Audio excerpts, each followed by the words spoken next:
How to change your NordVPN password. First of all, open any browser and on the web address bar search for nordvpn.com.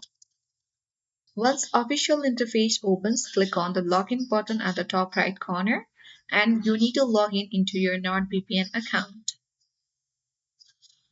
Once you have been logged in, you need to click on the top right corner name of your NordVPN account and then on the drop down menu box, select account settings.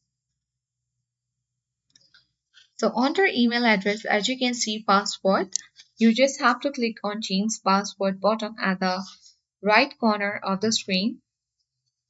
And password reset link has already been sent to our email. We just have to open our Gmail and check it.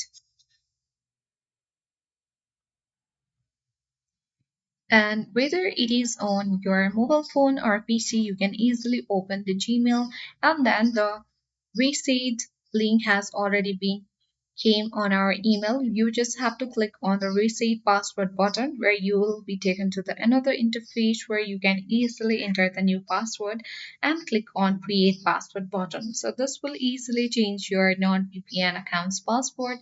I hope this video was helpful. If it was, then make sure to hit the like button if you are new to our channel, then subscribe it for more tutorial videos.